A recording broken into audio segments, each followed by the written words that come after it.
Hey, what's up guys, it's AceStarThe3rd and thank you so much for watching, and today I'm going to bring you guys a 3rd gen overuse battle I had as one of my good friends, HaxKing. Now, this battle is fantastic because once again I used a new team, and as you can see, 3 of these Pokemon you usually don't see in overuse, but I figured out how fantastic these Pokemon are, and I tried them out in a new team.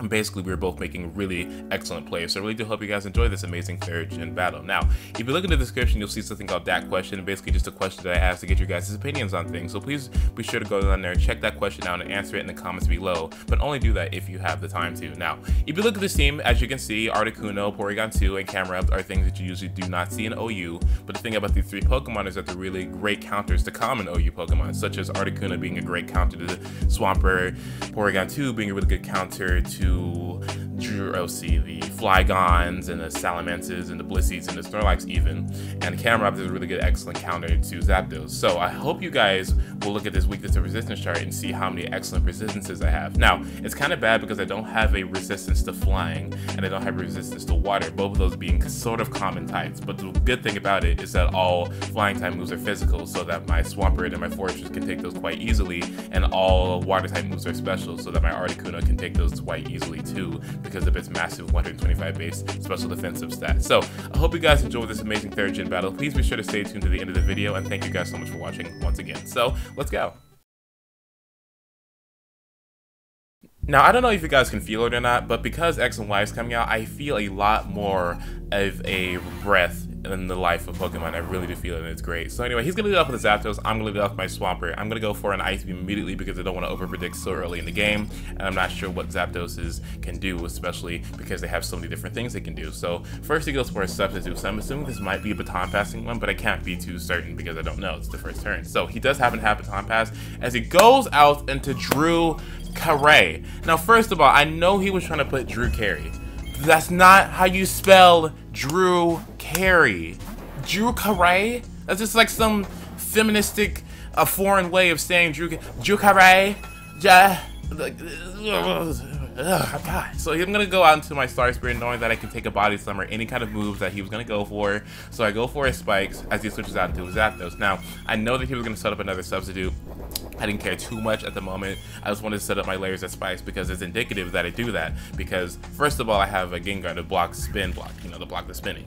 And then I have my Articuno that has a Roar, and it's going to be easy for it to go for a Roar because it has Reflect and because it has a really good special defensive stat. So he's going to go for Baton Pass. I wasn't wanting him to go to anything that can set up a Rapid or Spikes or Rapid Spin or something, so that's why I went to Gengar, because most things that set up Rapid Spin or set up Spikes usually are things that are countered by Gengar. So he is going to be going for a Meteor Mash behind his Substitute. I don't see that he has any leftovers, so it's safe for me to assume that this might be a Choice Banded Metagross. So I'm going to take that opportunity and go into Star Spirit so I can set up some more Spikes. But he does predict that and goes on to his Zapdos. So that was a very fantastic play because now he's going to be able to go for a Stab Thunderbolt, and he's going to be able to happen to get the Hacks, and he's going to paralyze me, which is really unfortunate because I am going to get Parahacked and not be able to set up my last layer of Spikes.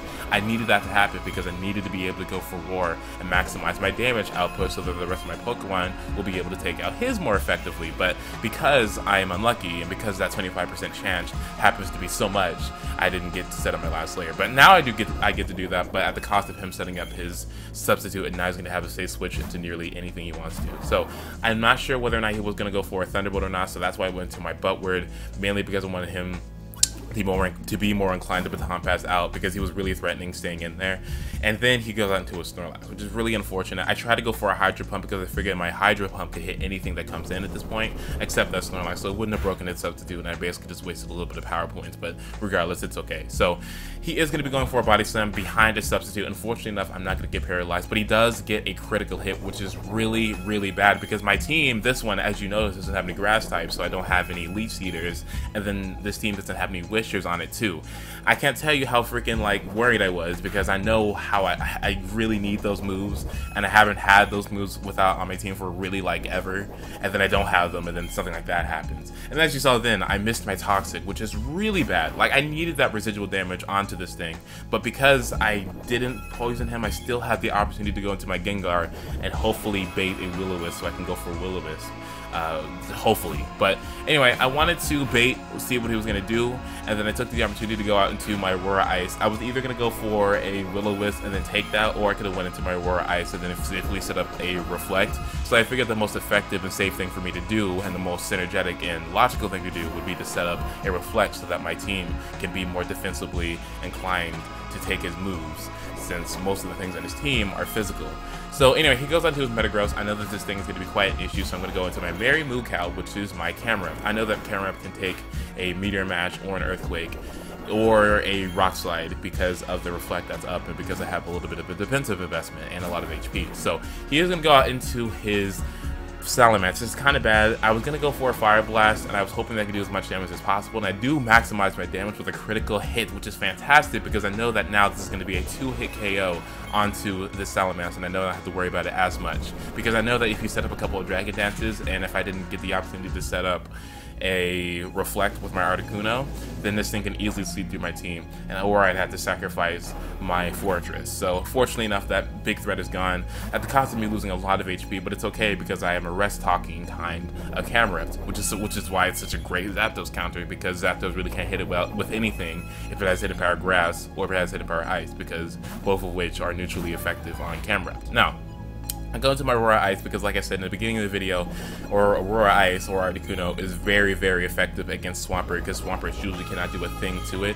Most don't have Rock Slide, and most things the thing they can do is go for a Roar or just go for a Toxic, in which case it doesn't matter because I have Heal Bell, because that's an XD purification move. Now, he is going to go into his Louisiana, so I'm assuming that this Blaziken is fast because he said Louisiana, which is a kind of hint that this will have something to do with Popeyes, the chicken franchise with the stupid commercials with the country ugly lady. But anyway, so I'm gonna go for a Roar. He went for an Overheat. It didn't really matter too much. I know that was super effective and it was stab and everything, but I knew that he wasn't gonna do that much damage to me because, like I said, I have 125 base special defense. So even if he was max special attack, that wouldn't have KO'd me. But whatever, that was kind of dangerous. But regardless, it's fine because I did Roar him out into his Swampert, which is the best thing for him to be roared out into because he got to take spikes damage and because I know he can't really do anything back to me. So I'm going to get roared out, and I am going to get roared out into my Camerupt. I know this is bad for me because both of his stabs I am super effectively hit against, so I can't stay in there. So I'm going to go out into my Windows 8, which is my Porygon2, because I know my Porygon2 can easily set up on this thing. But unfortunately, he's going to go out into his Drew Carey. Okay, he's gonna go out into a Snorlax, and this is kind of good for me because I get to shut up a Sharpen. Now, unfortunately, I do a kind of miss. I don't know if I was being dyslexic at the time, but for some reason, Sharpen was looking exactly like Return. But anyway, at this time, I had a little bit of a Raven moment. I was like looking to the future, and I felt that this was coming, and I used my intuition, and I felt he's gonna go for a self-destruct. I need to go into Gengar. So I do that, and my intuition was 100% correct. And I do happen to not be affected by his self-destruct, which would have done massive damage to everything on my team. It would have certainly taken something out, even Fortress.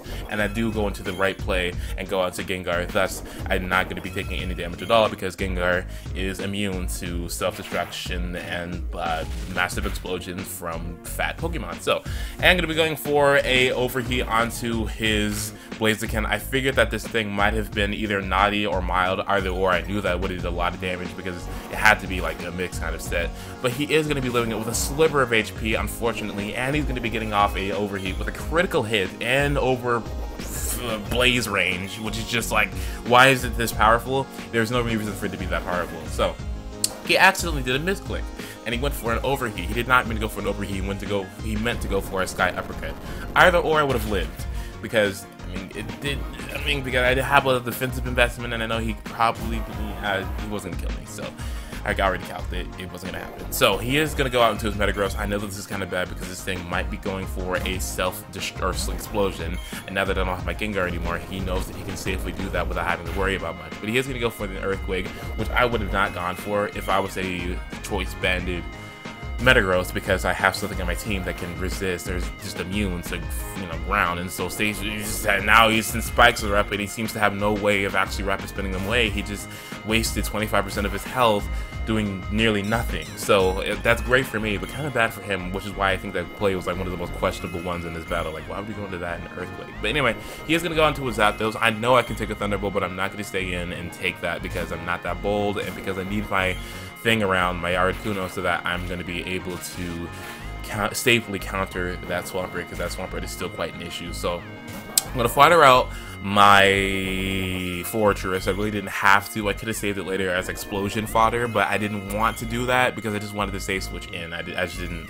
Yeah, whatever, it doesn't matter too much. But he is going to be doing such as a smart play kind of here. So he's going to go for a substitute, and he's going to substitute stall me a little bit.